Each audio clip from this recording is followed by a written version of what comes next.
Hello everyone, कैसे हैं आप सब।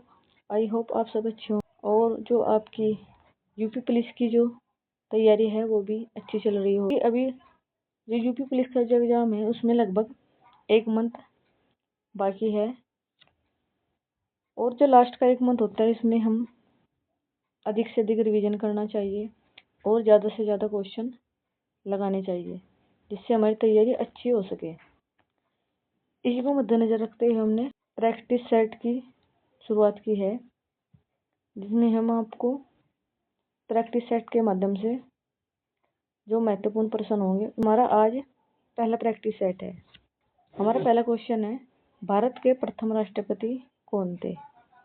ए महात्मा गांधी, बी लाल बहादुर शास्त्री, सी सरदार पटेल, डी डॉक्टर राजेंद्र प्रसाद। भारत के प्रथम राष्ट्रपति कौन थे? ए महात्मा गांधी, बी लाल बहादुर शास्त्री, सी सरदार पटेल, डी है डॉक्टर राजेंद्र प्रसाद। और भारत के प्रथम जो राष्ट्रपति थे वो थे डॉक्टर राजेंद्र प्रसाद। लाल बहादुर शास्त्री थे दूसरे राष्ट्रपति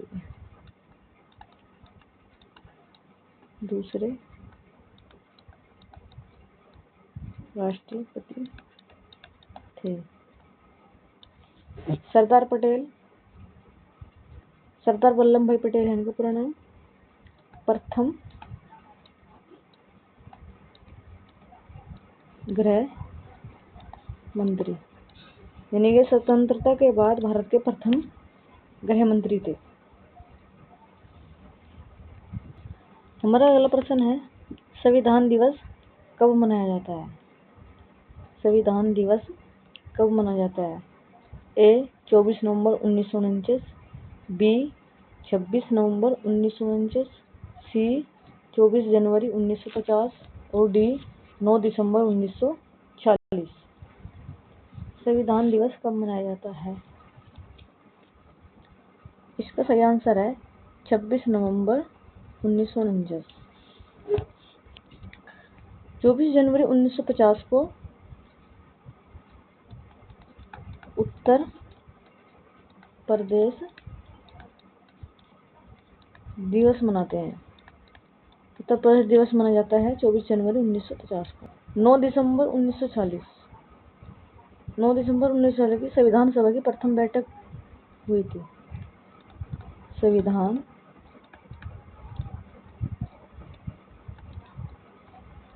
सभा की प्रथम बैठक हुई थी।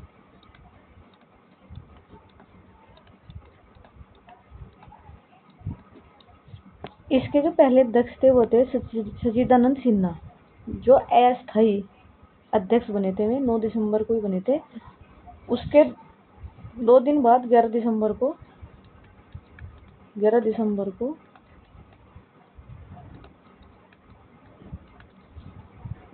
1940 को डॉक्टर राजेंद्र प्रसाद इसके अस्थायी अध्यक्ष बने थे। तो संविधान दिवस कब मनाया जाता है? 26 नवंबर 1949 को।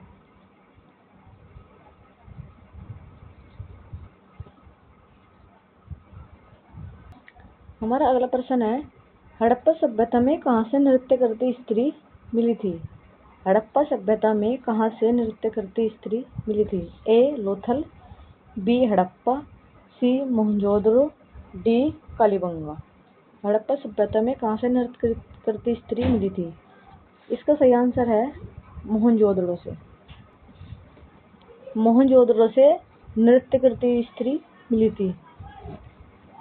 जो लोथल है ये गुजरात में पड़ता है और यहाँ से बंदरगाह, ये हड़प्पा सभ्यता के टाइम पे एक बंदरगाह था।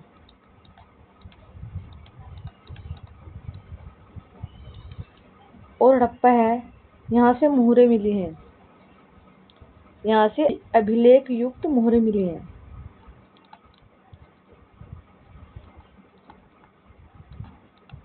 अभिलेख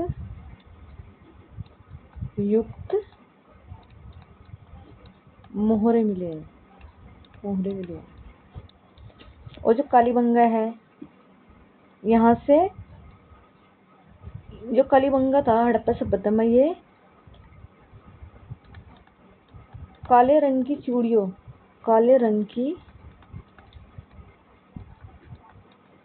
चूड़ियाँ यहाँ से मिली थी। इसी कारण इसका नाम कालीबंगा रखा गया। कालीबंगा मतलब काले रंग की चूड़ियाँ। हमारा अगला प्रश्न है, लखनऊ की सीमा किसे स्पर्श नहीं करती? लखनऊ की सीमा किसे स्पर्श नहीं करती? उन्नाव, हरदोई, बलिया, बाराबंकी। लखनऊ की सीमा किसे स्पर्श नहीं करती? उन्नाव, हरदोई, बलिया और बाराबंकी। इसका सही आंसर है बलिया। उन्नाव, हरदोई, बलिया। और एक इसमें 5 राज्य हैं जिनमें लखनऊ की सीमा स्पर्श करते। उन्नाव, हरदोई, बाराबंकी, सीतापुर और रायबरेली।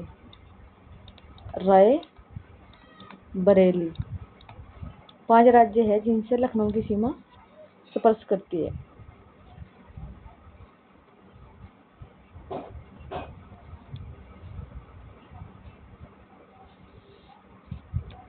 उत्तर प्रदेश के भाबर क्षेत्र में किस प्रकार की मिट्टी पाई जाती है? उत्तर प्रदेश के भाबर क्षेत्र में किस प्रकार की मिट्टी पाई जाती है? ए दलदली, बी कंकरीली, सी महिंजलोड़, डी भूर।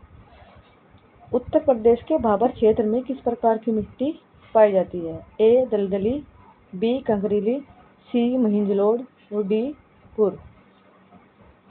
भूरी यानी कि भुरभुरी। इसका जो सही आंसर है वो बी है, कंकरीली, भाबर क्षेत्र में। और इसका जो तराई क्षेत्र है वहां से मिली है। तराई क्षेत्र में पाई जाती है दलदली मिट्टी।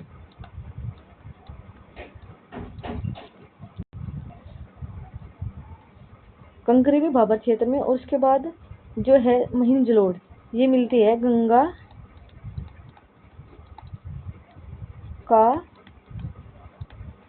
मैदानी क्षेत्र। उत्तर प्रदेश में जो गंगा का मैदानी क्षेत्र है वहाँ की जो मिट्टी है वो है महिंजलोड़।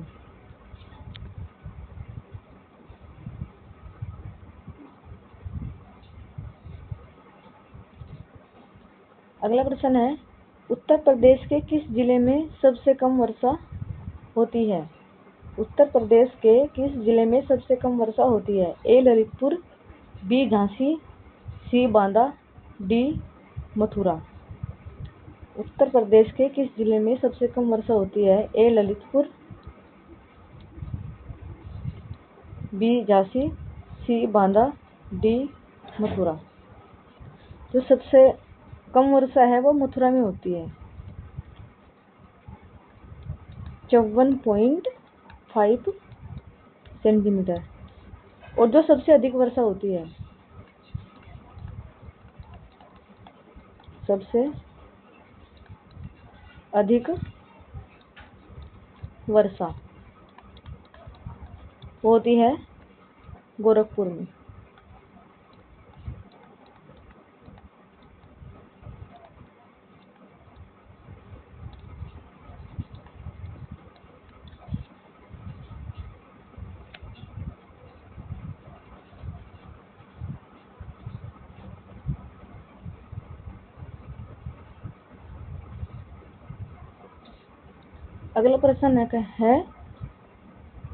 अगला हमारा प्रश्न है, वैदिक काल में अघन्या या अष्टकर्णी किसे कहा जाता था?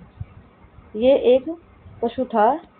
वैदिक काल में अघन्या अष्टकर्णी किसे कहा जाता था?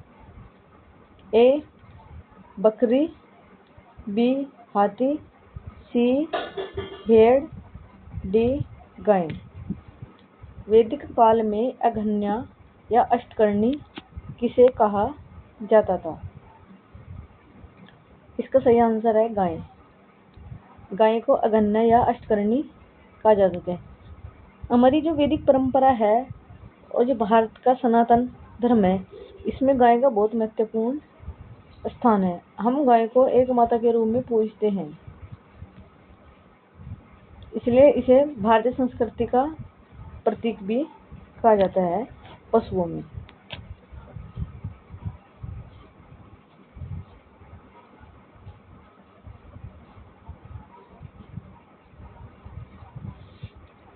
अगला प्रश्न है, बुद्ध के पूर्व जन्म से जुड़ी जातक कथाएं किस निकाय में हैं?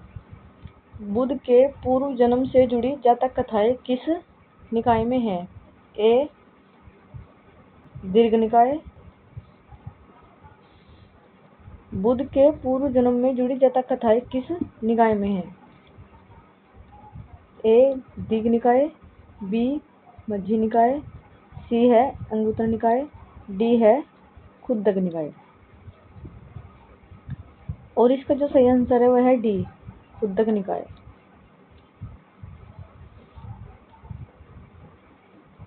खुद्दक निकाय में बुद्ध के पूर्व जन्म से जुड़ी जातक कथाएं मिलती हैं।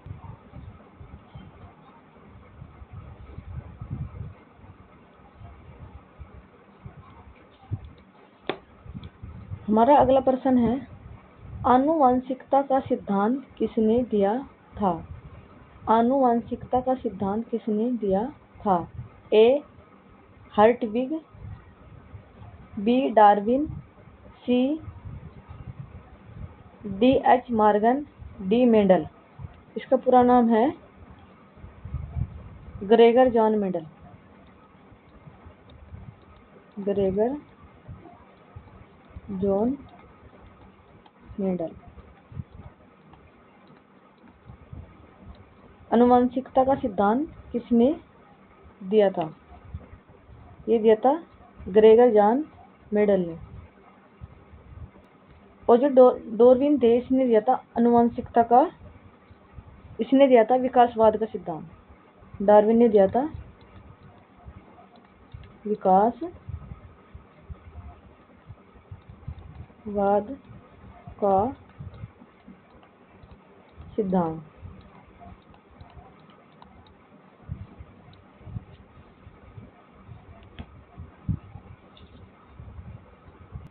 हमारा अगला प्रश्न है, जननी सुरक्षा योजना कब शुरू की गई थी? जननी सुरक्षा योजना कब शुरू की गई थी?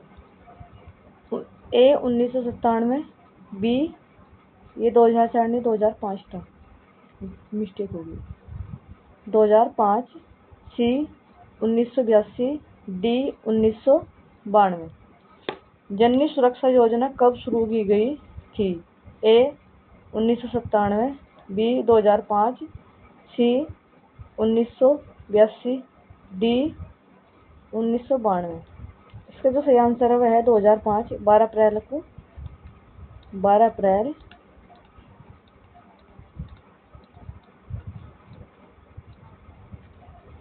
अप्रैल 2005 में जननी सुरक्षा योजना की शुरुआत की गई थी।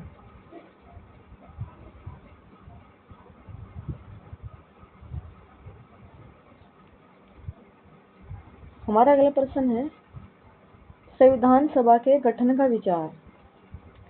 संविधान सभा के गठन का विचार 1934 में पहली बार किसने रखा था? संविधान सभा के गठन का विचार 1934 में पहली बार किसने रखा था? ए जवाहरलाल नेहरू, बी एम.एन. राय, सी सरदार पटेल, डी डॉक्टर राजेंद्र प्रसाद।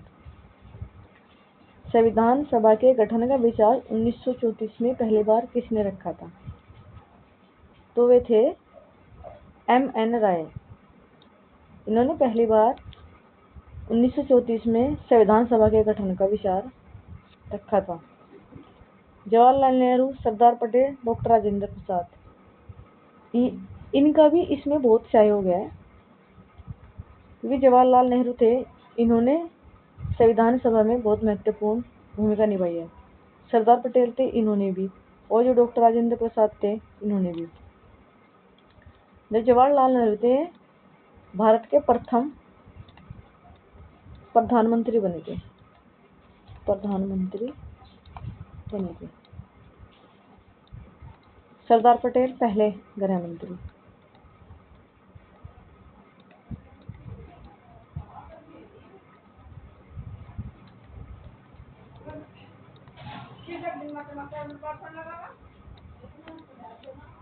और डॉक्टर राजेंद्र प्रथम राष्ट्रपति।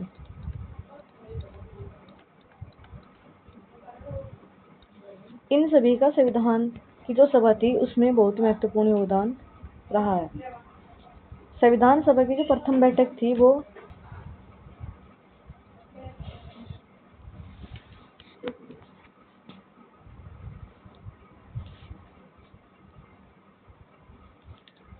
संविधान सभा का प्रथम वाचन कब पेश किया गया था? संविधान सभा का प्रथम वाचन कब पेश किया गया था? ए 4 नवंबर 1940, बी 15 नवंबर 1940, सी 14 नवंबर 1948।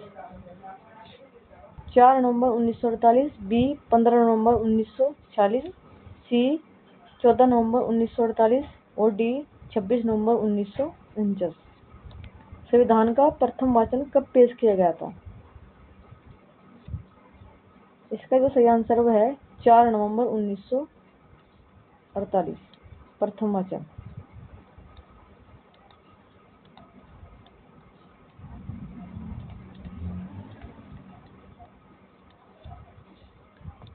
और 15 नवंबर 1948 को दूसरा वाचन, संविधान का दूसरा वाचन।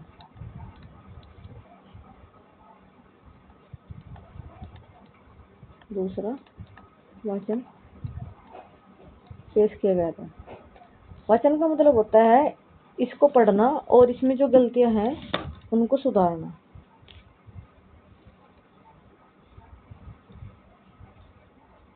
और जो तीसरा जो वचन था वो था ये यहाँ पे 1949 है, यहाँ पे 1949 कर लेना। 14 नवंबर 1949 को तीसरा वाचन पेश किया गया था। संविधान का प्रथम वाचन 4 नवंबर 1948 और दूसरा वाचन 15 नवंबर 1948 और जो तीसरा वाचन हुआ था वो था 14 नवंबर 1949 को पेश किया गया था।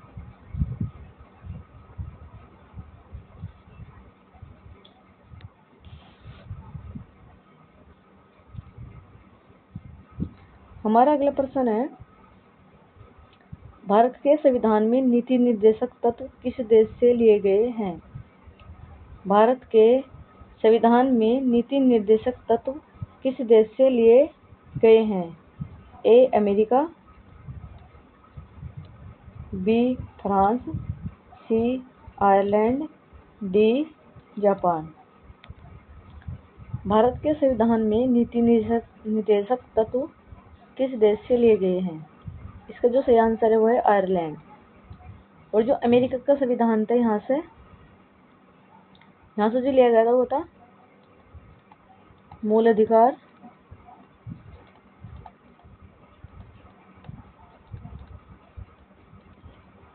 और राष्ट्रपति पर महाभियोग। राष्ट्रपति पर महाभियोग।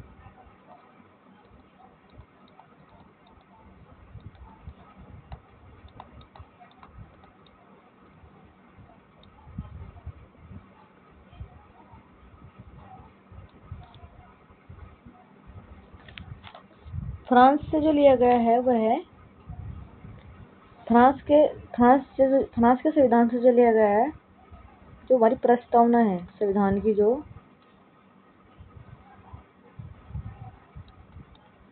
प्रस्तावना है उसमें जो 3 शब्द हैं वह है स्वतंत्रता,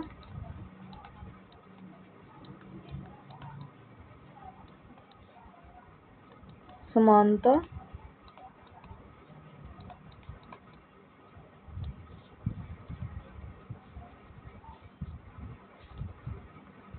और बंधुता,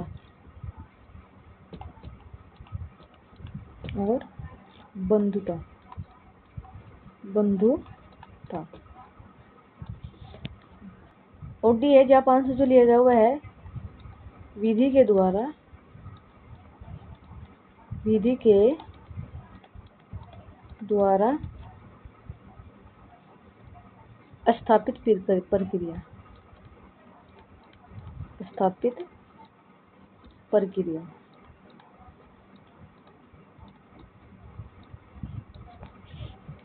तो इस प्रकार भारत के संविधान में नीति निदेशक तत्व आयरलैंड से लिए गए हैं। अमेरिका से मूल अधिकार और राष्ट्रपति पर महाभियोग, जापान से विधि के द्वारा स्थापित प्रक्रिया, फ्रांस से प्रस्तावना जिसमें 3 चीज है, स्वतंत्रता, समानता और बंधुता।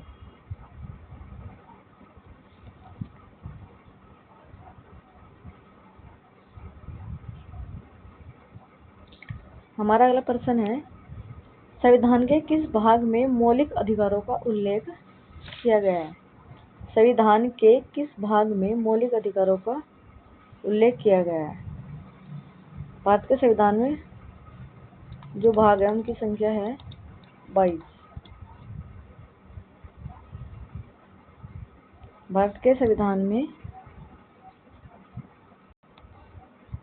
22 भाग सम्मिलित हैं। भाग 1, भारत के किस भाग में मौलिक अधिकारों का उल्लेख किया गया है? भाग 1, भाग 4, भाग 6, भाग 3। भाग 1, भाग 4, भाग 6, भाग 3। और इसका जो सही आंसर है वह है भाग 3। भाग 1 संघ एवं राज्य क्षेत्र, राज्य क्षेत्र। भाग 4 में है राज्य के नीति निर्देशक तत्व, राज्य के नीति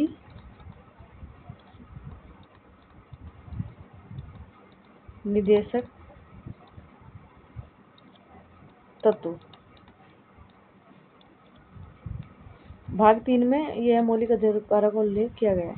वो जो भाग 6 है इसमें है राज्य सरकारें, राज्य सरकारें। राज्य सरकारें से जुड़ी जितनी भी चीजें हैं, जैसे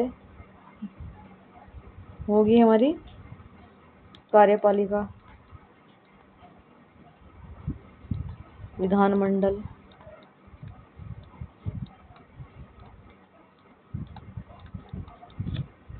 राज्यपाल,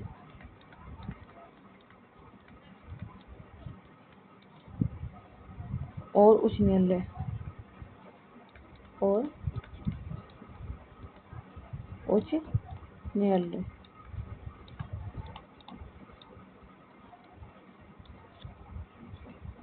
तो इस तरह से जो भाग हैं 12 भाग में, जो उसमें महत्वपूर्ण है वो हमने आपको बता दिया।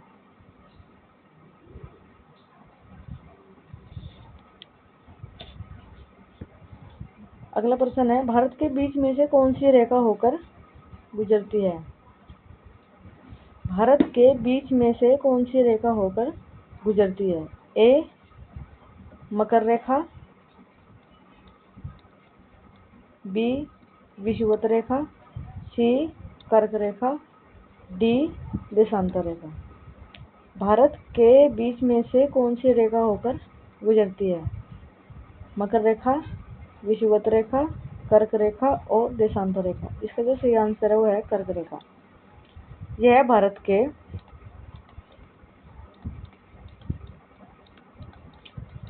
8 राज्यों से होकर गुजरती है,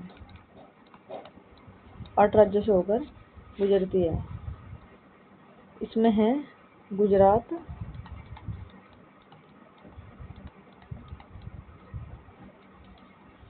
राजस्थान,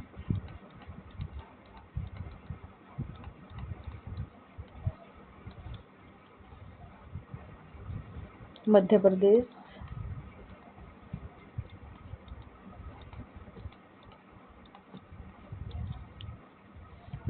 छत्तीसगढ़,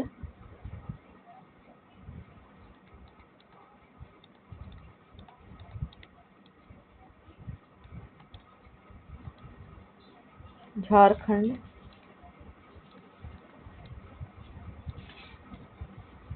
पश्चिम बंगाल,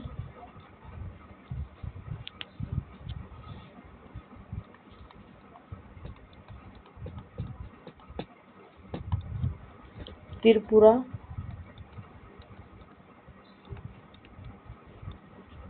और मिजोरम।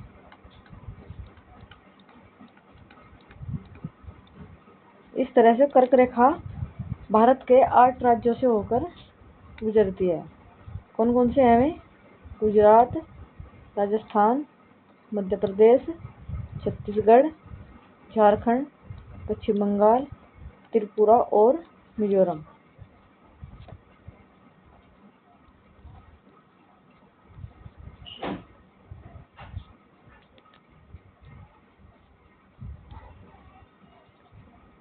अगला प्रश्न है, भारत की आकृति किस प्रकार की है?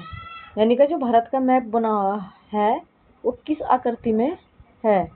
नंबर 1 पे त्रिभुजाकार, बी पे आयताकार, सी चतुष्कोणीय, डी लंबवतकार। भारत की आकृति किस प्रकार की है?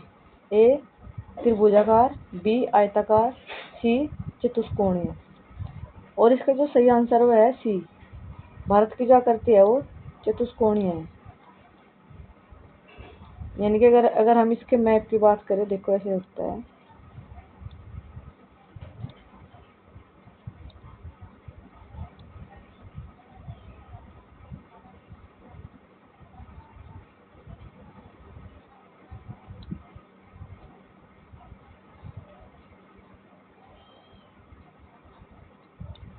सही बननी है। यह है कि जो भारत की जो आकृति है वो चतुष्कोणीय है। यानी कि 1 2 3 4 कोने हैं इसके। ये है उत्तर, दक्षिण, पश्चिम और पूरब। भारत की आकृति चतुष्कोणीय है। अगला प्रश्न है, एडम ब्रिज किन देशों के बीच में है? एडम ब्रिज किन देशों के बीच में है? ए भारत और चीन, बी भारत और बांग्लादेश, सी भूटान और नेपाल, डी भारत और श्रीलंका। एडम ब्रिज किन देशों के बीच में है?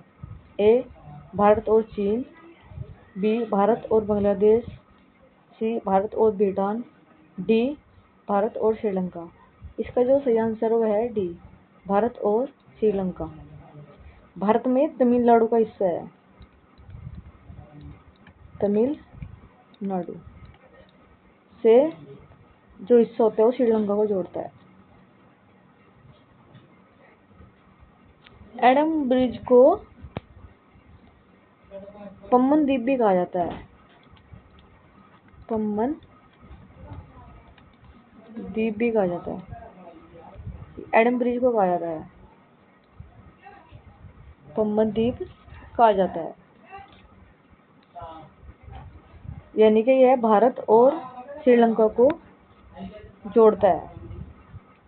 भारत में इसकी जो शुरुआत होती है वो तमिलनाडु से होती है।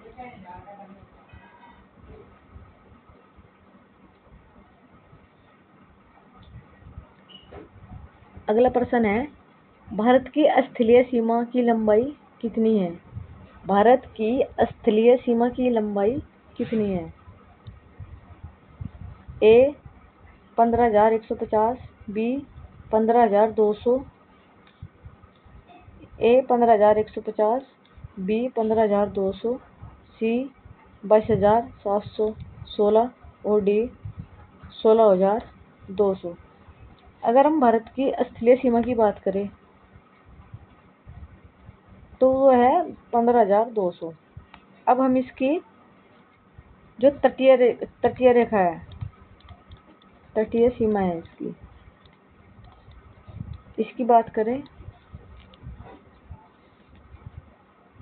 तो वह है 7,516.6 किलोमीटर।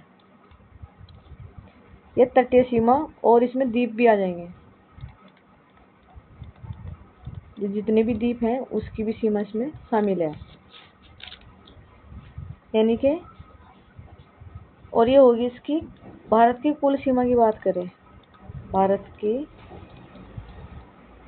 कुल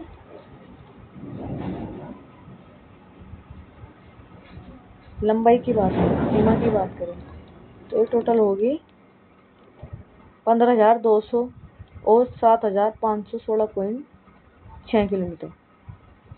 तो उसकी जो टोटल दूरी होगी वो होगी है 22,716.6 किलोमीटर। टोटल भारत का क्या है, लंबाई है। इसमें हमारी तटीय भी आ गई, यानी कि समुद्री है, और इसमें होगी स्थलीय सीमा, स्थलीय सीमा भी आ गई।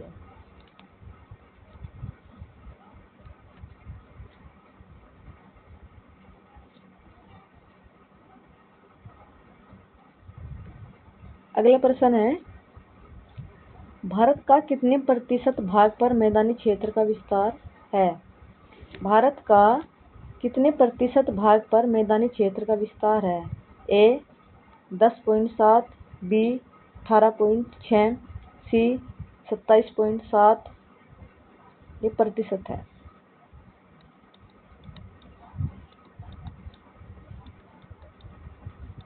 डी है 43%। भारत का कितने प्रतिशत भाग पर मैदानी क्षेत्र का विस्तार है? और इसका जो सही आंसर है वह है डी 43% पर। 10.7% भारत के अगर मैदान क्षेत्रफल की बात करें, जो भारत का पूरा क्षेत्रफल है उस पर कितने प्रतिशत भाग पर क्या क्या है? प्रतिशत भाग पर है पर्वत। 18.6% भाग पर है पहाड़ियाँ।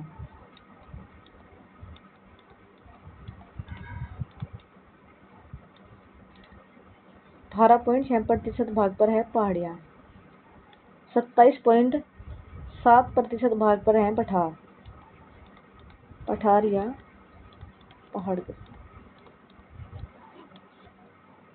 और जो मैदानी क्षेत्र है वह है 43%, यानी कि 10.7% भाग पर पर्वत, 18.6% भाग पर पहाड़ियाँ, 27.7% पर पठार या पहाड़, और 43% पर हो गया हमारा मैदानी क्षेत्र।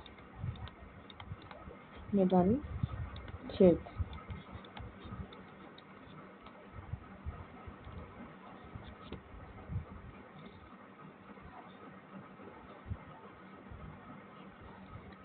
अब हमारा जो अगला प्रश्न है, ये लास्ट प्रश्न है। भारत की सबसे